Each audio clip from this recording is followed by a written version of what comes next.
Hey guys, welcome back. Hope you all are doing well. Guys, in this particular video, we are going to talk about Economic Survey 2022-23. Okay, so as you all know, this is a very important topic for all examinations. Okay, so you need a brief about that particular thing. So I'll try to brief with the help of PIB infographics. Okay, so what are the key highlights during the Economic Survey 2022-23 announcements. So, Economic Survey, which is generally prepared by the Chief Economic Advisor.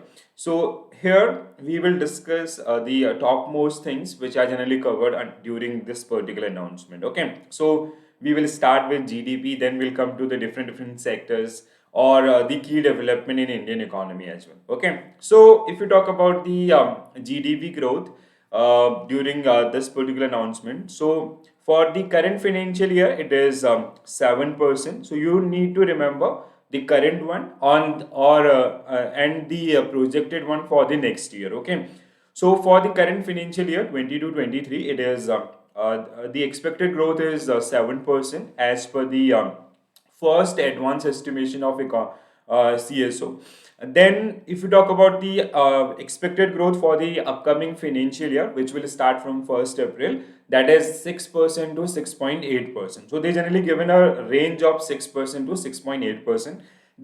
If you see this particular data, so there is a decline in the overall GDP growth, and they gave some examples about the recessions or the expected recessions in 2023 or the global slowdowns and all. Okay, so you need to remember these two datas, which is quite important for your examination purpose. Okay, so GDP is expected to grow by 6% to 6.8% in our upcoming financial year.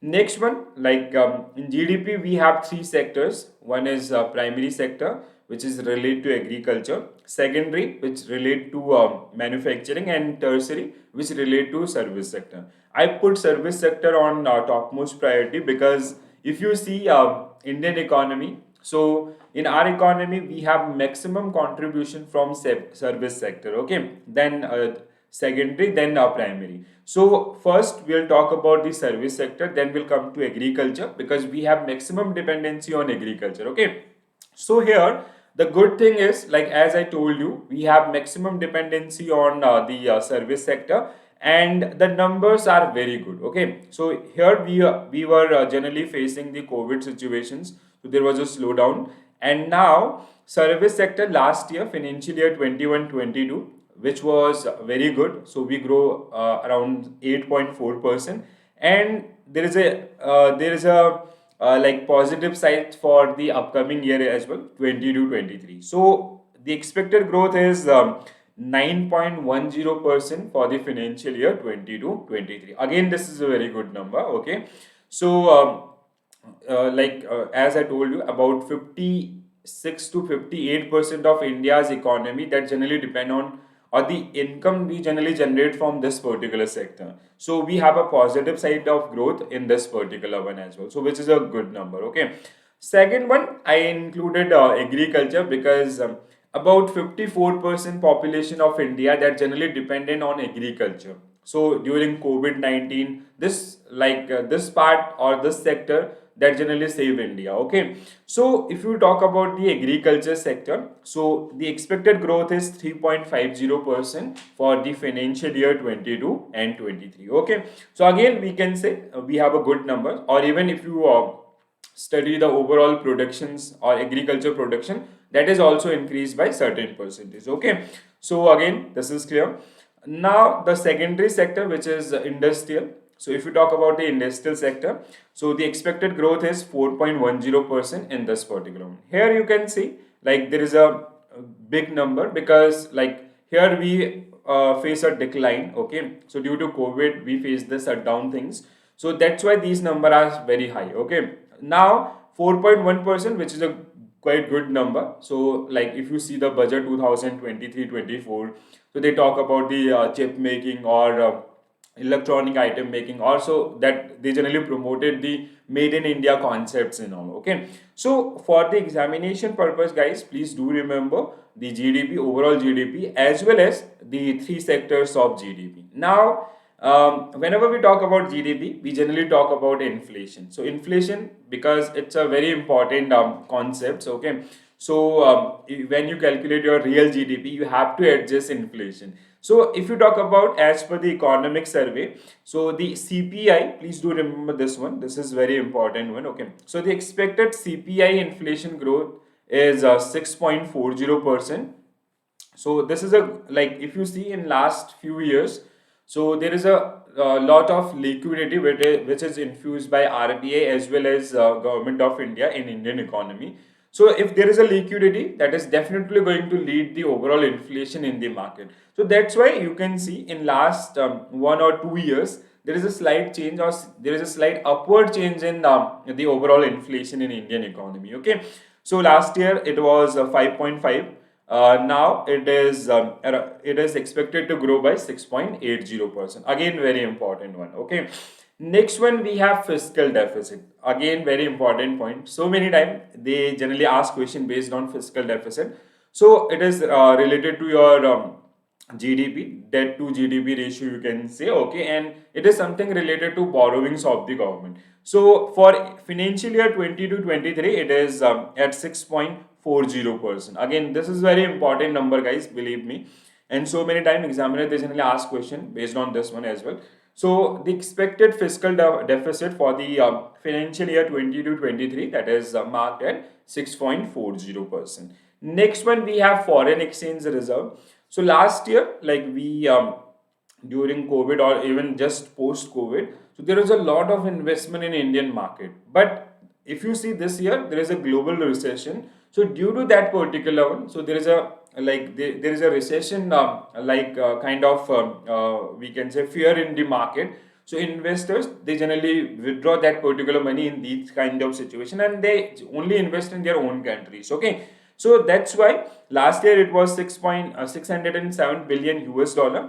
Now it is 563 billion US dollar. Okay, so the data is generally as on December 2022. So as on December 2022, India's foreign exchange reserve is 563 billion US dollar. So this data is in billion US dollar. Like if you see with this particular amount, if you go through the detailed announcement made by the economic advisor, so with this along with this particular amount, we can do trade for or we can do import for next 18 months or 18 to 20 months. Okay, so we have enough amounts, or we can say we have surplus money in our foreign exchange as well.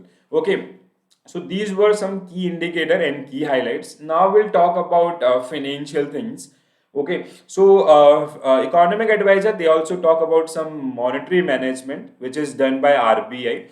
So RBI during the financial year 20 to 23 they increase repo rate. So repo rate is basically the rate at which RBI lend money to commercial bank for short term duration. Okay, so they increase the repo rate by 225 basis point, which is equal to 2.25 percentage. Okay, basis point is generally a measure when we calculate interest rate. So where 1% is equal to 100 basis point. Okay, so they increase the repo rate by 225 basis points.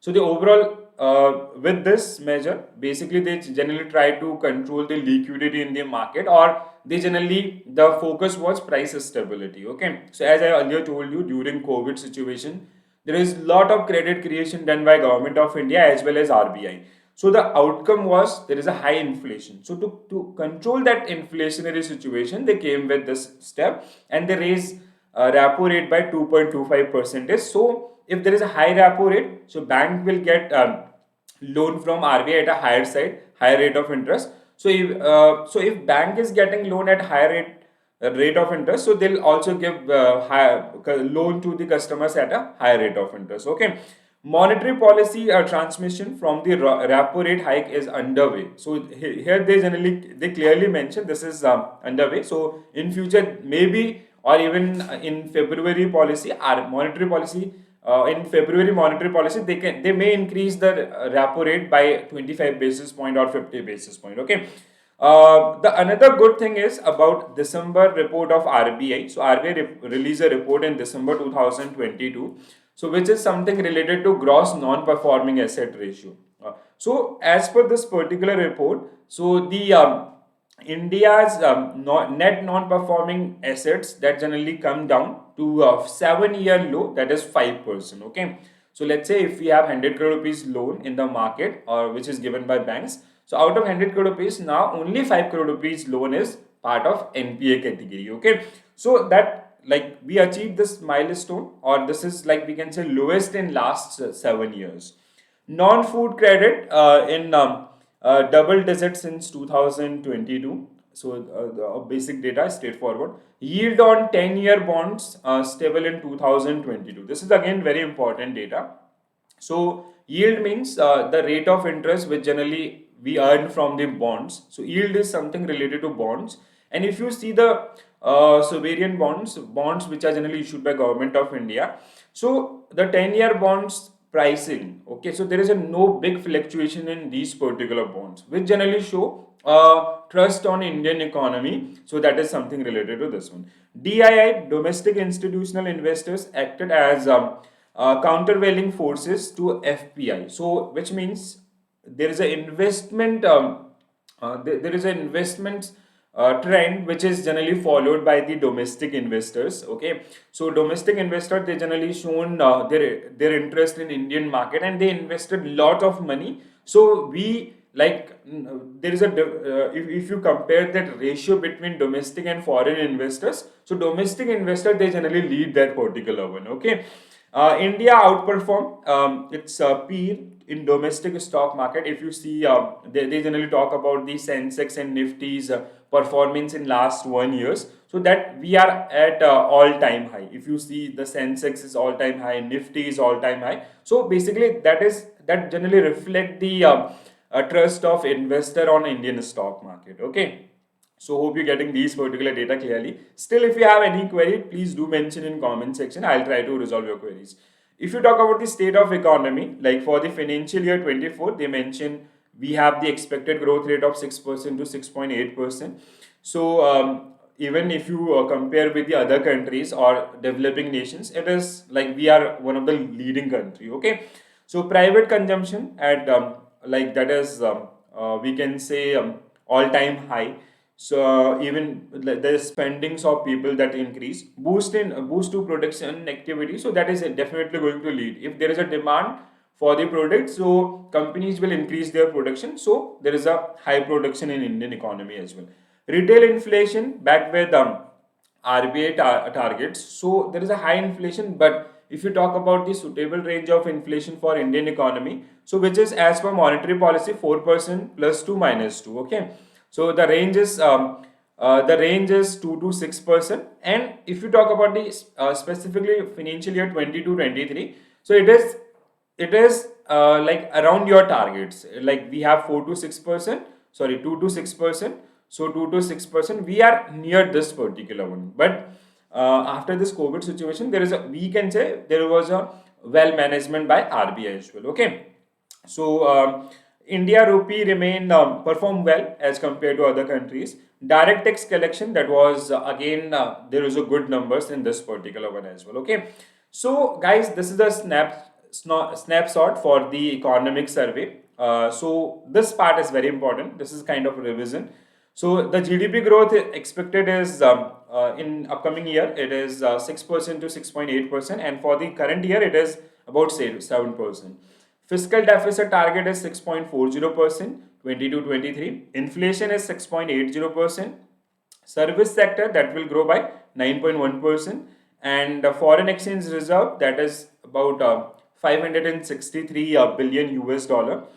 Agriculture growth is expected at 3.50%, and industrial growth is expected at 4.10%. Okay, so guys, this data is very important for all candidates. Okay, if you are preparing for any examination, from bank clerk or any clerical examination to UPSC examination or even bank promotion examinations. Okay, so if you need to remember this particular data, and this is more than enough, okay, for your interview, for your written examination and all. So you just remember these particular numbers, that these are definitely going to help you in your upcoming examination. Okay, so in our next video we'll talk about the union budget. Definitely we are going to talk about the budget and budget announcements, and again I'll come with the infographics, so that will give you more clarity. And if you need PDFs and all, so you can mention in comment section, or if you have still have any